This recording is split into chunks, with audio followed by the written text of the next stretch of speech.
Capítulo 13. La misericordia es mayor que el enojo. La misericordia de Dios es tan grande que antes podrías dejar al mar sin sus aguas, o privar al sol de su luz, o hacer que el espacio sea demasiado estrecho, que disminuir la gran misericordia de Dios. C. H. Spurgeon. Juan Crisóstomo, arzobispo de Constantinopla, desde los años 347 al 407, dijo: «La misericordia imita a Dios y defrauda a Satanás».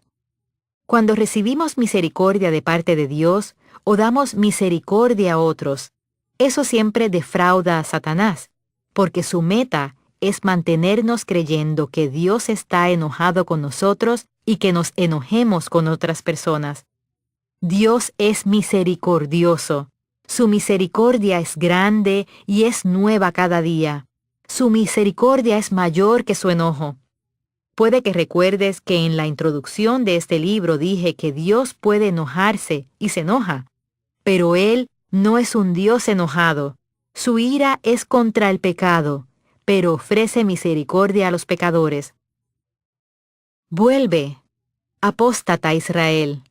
No te miraré con ira, afirma el Señor. No te guardaré rencor para siempre, porque soy misericordioso. Jeremías capítulo 3, versículo 12. Nuestras mentes finitas no pueden entender la misericordia de Dios, y solo puede ser recibida por el corazón. En los capítulos siguientes, tengo intención de citar más pasajes de la Escritura que en capítulos anteriores, y te aliento encarecidamente a no pasarlos por alto. En cambio, lee cada escritura lentamente 2 veces. En nuestro modo de pensar queremos que todo sea justo, pero la misericordia no es justa. Va más allá de ninguna cosa que podamos entender. Por tanto, te pido que leas las escrituras lentamente, las digieras y permitas que entren en tu espíritu, corazón. Dios nos dará la fe para creer en la misericordia, aunque puede que no la entendamos.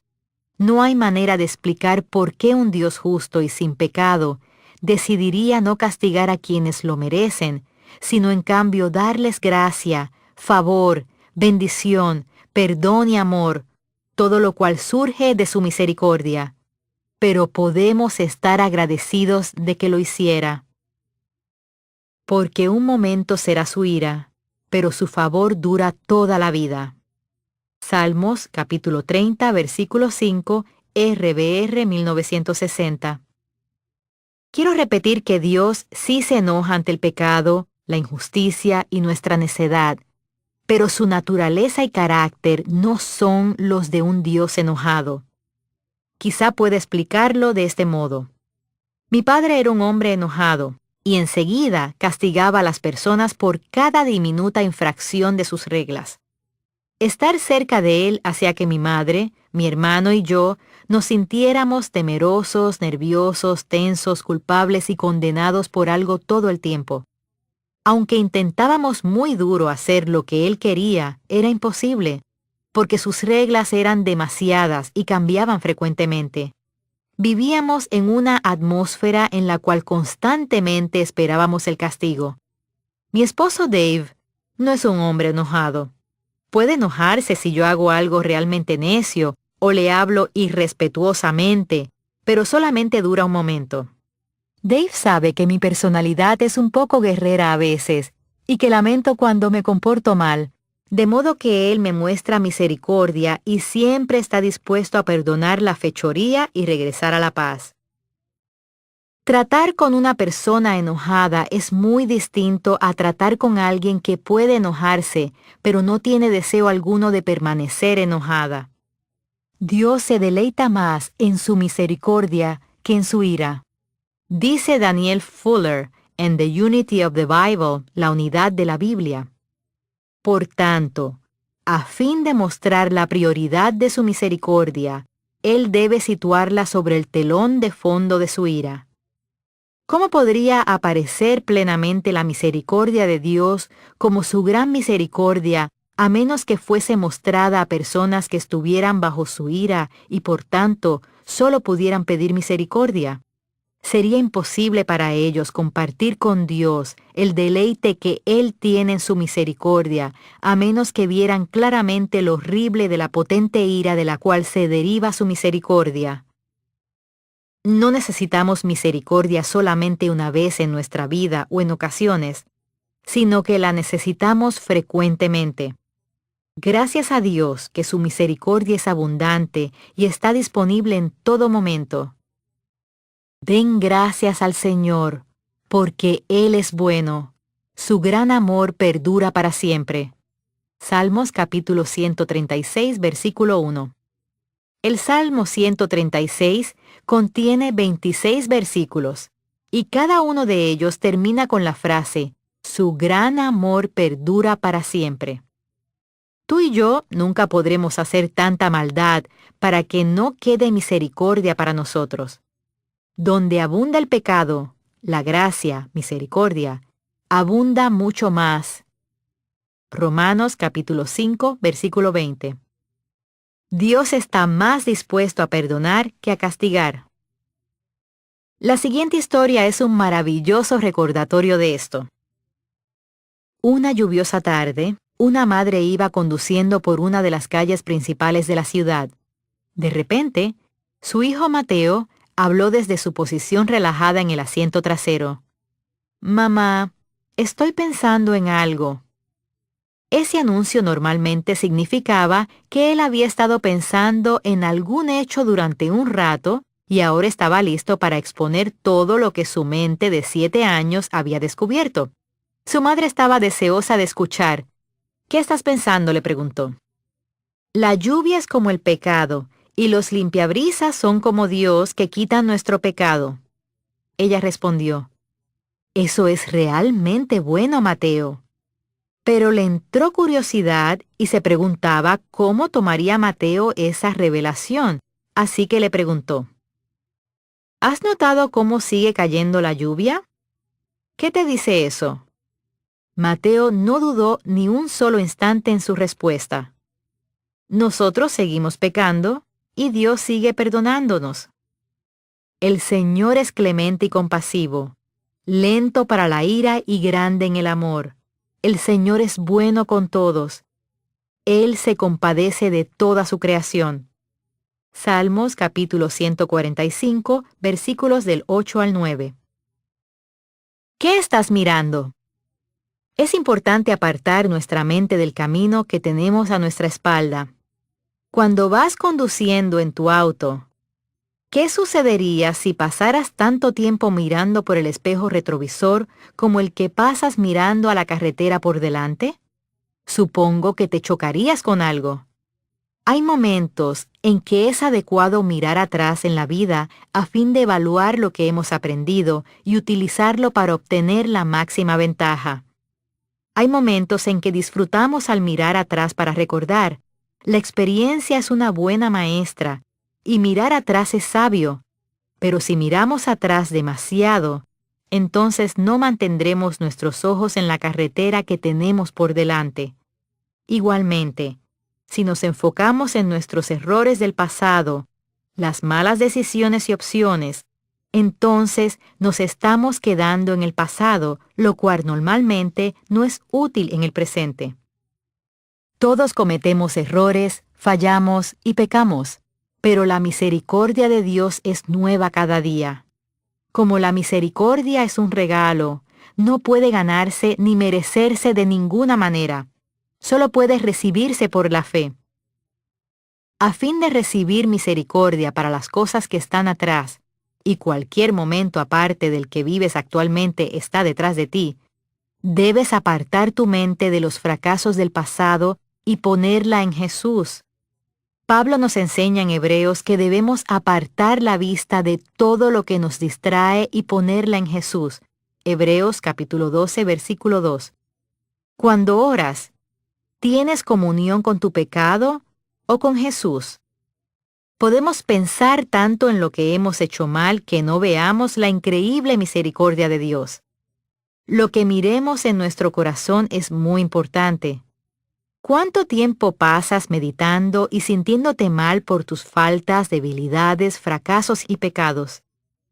Deberíamos reconocerlos y arrepentirnos, apartarnos de ellos. Pero cuando nos apartamos, debemos volvernos hacia otra cosa, Jesús, pues de otro modo volveremos a regresar a ellos. Mantén tus pensamientos en lo que Jesús hizo por ti en la cruz. La misericordia de Dios es mayor que su ira. Dios nunca deja de amarnos durante un solo momento, ni siquiera cuando hacemos cosas mal. Su misericordia se ofrece en un esfuerzo por sanarnos y restaurarnos. Mirar atrás nos da una oportunidad constante para regresar. Hebreos capítulo 11, versículo 15. El hombre finalmente sigue donde permite que sus pensamientos vayan. Dios no es solo misericordioso hacia nuestros pecados, sino que también escoge no volver a recordarlos nunca. Hebreos capítulo 8, versículo 12. Eso significa claramente que Él quiere que hagamos lo mismo. Hubo una época en mi vida en que si me hubieras pedido una lista de mis pecados recientes, yo podría fácilmente haber recordado muchos de ellos en la lista mental que mantenía. Ahora, si me pidieras lo mismo, podría ser capaz de decirte algo que estuviera muy fresco, pero sin duda no podría darte una lista, porque ya no mantengo ninguna. Cuando peco y el Espíritu Santo me da convicción, le digo a Dios que me arrepiento porque lo hago verdaderamente. Recibo su perdón y su misericordia. Le pido que me ayude a no repetir el mismo error y mantengo mis ojos en la bondad de Dios y sigo adelante en el negocio de vivir la vida al máximo. Si Dios hubiera querido que fuésemos desgraciados, no nos habría ofrecido misericordia. Sin duda alguna, deberíamos lamentar nuestros pecados. El apóstol Santiago incluso sugiere que deberíamos llorar por ellos. Santiago capítulo 4, versículo 9. Pero dice en el versículo siguiente que cuando nos humilla en su presencia, Él nos levantará y hará que nuestras vidas sean significativas. Dios no quiere que nos sintamos menospreciados e insignificantes porque pecamos. Él quiere que afrontemos nuestras faltas, recibamos misericordia y sigamos adelante. Una joven madre recientemente me dijo que pasa la mayor parte de sus días siendo consciente de sus pecados e intentando asegurarse de que confiesa cada uno de ellos para poder volver a tener comunión con Dios. Ella está enfocada en su pecado. Vive bajo la ley y está completamente agotada espiritualmente debido a su mal entendimiento de los caminos de Dios. Nunca deberíamos ser excesivamente introspectivos y estar obsesionados con cada una de nuestras faltas. Confía en que el Espíritu Santo te dé convicción y te convenza de pecado y de justicia. Él nos muestra lo que estamos haciendo mal y también nos muestra la manera correcta de hacer las cosas. Él no nos deja batallando por intentar con nuestras propias fuerzas cambiar nuestros caminos, sino que nos da la gracia, fortaleza para hacerlo. Cuando Jesús ascendió, envió al Espíritu Santo para tener íntima comunión con nosotros y dijo, «Y cuando Él venga, convencerá al mundo de su error en cuanto al pecado, a la justicia y al juicio». Juan capítulo 16, versículo 8. Por favor, observa que el Espíritu Santo no solo nos convence de pecado, sino que pasa a convencernos de justicia. Estamos en paz con Dios por medio de la sangre de Jesús, y siempre debemos recordar eso, especialmente cuando pecamos. No perdemos nuestra comunión con Dios cada vez que cometemos un error. Él nunca nos deja ni nos abandona, sino que está siempre con nosotros. En el momento en que seas convencido de pecado, acude a Jesús, porque solamente su sangre es la que nos salva.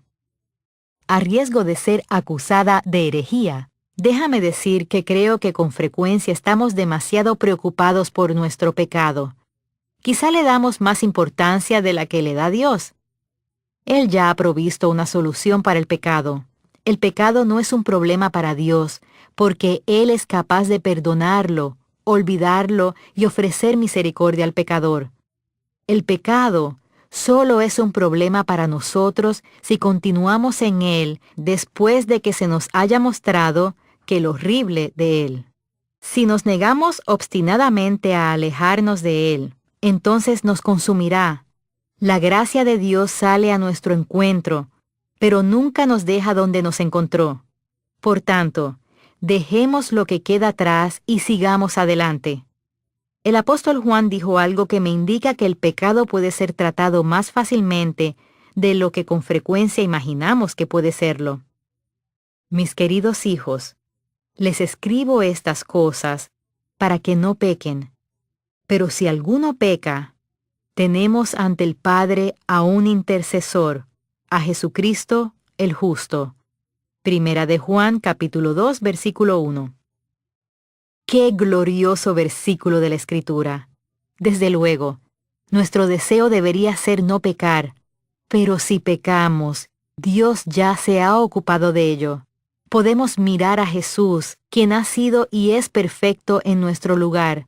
Él se conforma perfectamente a la voluntad del Padre en todas las áreas, e intercede por nosotros delante de Dios. Dios nos perdona a causa de Jesús. Cuando acudimos a Dios en el nombre de Jesús, entonces Él ve a Jesús y no nuestro pecado. Él honrará para siempre el sacrificio que Jesús hizo por nosotros en obediencia a Él. No puedo recordar a ninguno de los héroes de la Biblia, los hombres y las mujeres a los que admiramos del pasado, recordando y hablando de sus pecados del pasado. Pablo mencionó el suyo solamente con el propósito de explicar lo increíble que es la gracia de Dios. Pedro negó a Cristo 3 veces y llegó a convertirse en uno de los mayores apóstoles y nunca volvió a mencionar su fracaso. Abraham, Moisés y Elías tuvieron todos ellos faltas. Abraham mintió porque tenía miedo, Moisés tenía mal temperamento y Elías tenía miedo de Jezabel y se deprimió. María, llamada Magdalena, había sido prostituta de la que habían expulsado 7 demonios. Dios trató con ellos con respecto a su pecado, pero en la Biblia nunca vuelve a mencionarse. Sin duda, en Cristo somos nuevas criaturas. Las cosas viejas pasaron y todas han sido hechas nuevas. Elías se utiliza como un ejemplo de un hombre que tenía una naturaleza como la nuestra, débil, y sin embargo, oró para que no hubiese lluvia, y no llovió sobre la tierra durante 6 meses. Entonces volvió a orar, esta vez para pedir lluvia, y los cielos dieron lluvia. Santiago capítulo 5, versículos del 17 al 18. Se hizo referencia a la débil naturaleza humana de Elías solamente para ayudarnos a entender que aunque somos imperfectos, aún así podemos acercarnos con valentía al trono de Dios y hacer oraciones eficaces. Te suplico que recibas la grande y abundante misericordia de Dios, dejes de mirar atrás y disfrutes de una colaboración eficaz con Dios. Él necesita que seamos fuertes en Él y no débiles e ineficaces en nuestros pecados y fracasos. Dios tiene aún otras cosas que hacer en la tierra, y Él quiere obrar por medio de su pueblo. No te pierdas el papel que Él desea que desempeñes por estar tan enfocado en el pasado, que dejes pasar lo que Dios tiene para este momento. ¿Son todos los pecados iguales? Para Dios, es igualmente fácil perdonar un pecado que otro. Todos nuestros pecados, pasados, presentes y futuros, fueron pagados cuando Jesús murió en la cruz. No hay pecado tan malo que Dios no pueda perdonar por completo. Pero no todos los pecados son iguales con respecto al efecto que tienen en nosotros y en nuestra vida. Una persona puede perder los nervios y decir o hacer algo que luego lamenta. Puede admitir su fracaso, recibir misericordia y seguir adelante rápidamente. Una persona puede cometer adulterio y destruir su familia y aún así ser igualmente perdonada. pero puede que le tome más tiempo recuperarse totalmente debido al daño que ha sido hecho no solo a esa persona, sino también a su familia y a otros. Admito sin inconveniente que algunas cosas son más fáciles de perdonar que otras, de modo que cuando digo que deberíamos dejar de mirar a nuestro pecado, entiendo que con frecuencia es necesario tiempo para sanar. Si alguien asesina a otra persona, puede recibir perdón y misericordia de Dios, pero puede que pase toda la vida encarcelado y recuerde diariamente por qué está encerrado en una celda. Sin embargo, aún así, puede recuperarse espiritualmente, emocionalmente y mentalmente. Puede tener una relación de intimidad con Dios e incluso ser utilizado por Él mientras está en la cárcel. En comunión con Dios, diariamente apartamos la vista de nosotros mismos y de nuestros pecados y miramos a Jesús.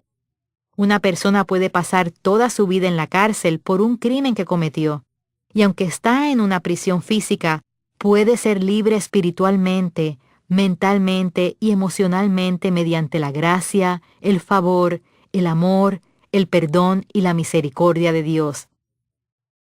Hay cosas que yo hago mal, y por las que recibo convicción y recibo misericordia por todas ellas en menos de 15 segundos. Pero ocasionalmente hay cosas de las que recibo convicción y recibo misericordia, pero tengo que tratarlas en mi alma durante algunos días. Creo que hay veces en que Dios mantiene la amorosa presión que solamente Él puede aplicar a nuestra alma durante un periodo de tiempo a fin de hacernos entender la importancia de alguna cosa.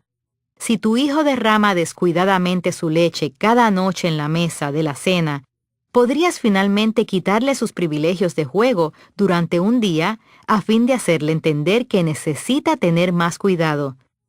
Pero si continuamente sale corriendo hacia la carretera y el tráfico, podrías quitarle sus privilegios durante un mes, porque el resultado de su error podría ser más devastador para él si no entiende claramente y recuerda lo que tú le has dicho. Eso se hace debido al amor de los padres hacia los hijos y por ningún otro motivo. Dios disciplina a quienes ama y deberíamos agradecerlo y aceptarlo. Aunque podamos seguir sintiendo el castigo de Dios, eso no significa que no hayamos sido completamente perdonados. Solamente significa que Dios está realizando una obra más profunda en nosotros a fin de que no volvamos a repetir los mismos errores. Según la palabra de Dios, estamos destinados a ser moldeados a la imagen de Jesucristo. Romanos capítulo 8, versículo 29. Si fueses un pedazo de arcilla y un alfarero te estuviera dando una forma distinta a la que anteriormente tenías, puedo asegurarte que no te sentirías bien y serías tentado a resistirte. Cuando Dios está obrando para moldearnos a la imagen de Jesús, normalmente no es agradable. Puede doler durante mucho más tiempo del que creemos que podemos soportar, pero Dios sabe exactamente lo que hace y obrará para bien al final. El hecho de que nos siga doliendo no significa que no hayamos sido perdonados. El dolor no significa que Dios esté enojado con nosotros o que nos esté castigando. Solamente significa que Él está obrando y cambiando las cosas para mejor. El pedazo de arcilla sin forma, gris y fría, puede que se resista a ser remodelada por el alfarero y situada en el horno una y otra vez, pero finalmente será admirada por muchos porque se ha convertido en una fina y hermosa pieza de porcelana que muchos quieren. Coopera siempre con la obra que Dios está haciendo en ti. Cuanto más nos resistamos, más tiempo tomará. Nunca permitas que el modo en que te sientes dicte el amor de Dios por ti. Él siempre nos ama, incluso cuando nuestras circunstancias no nos hagan sentirnos bien.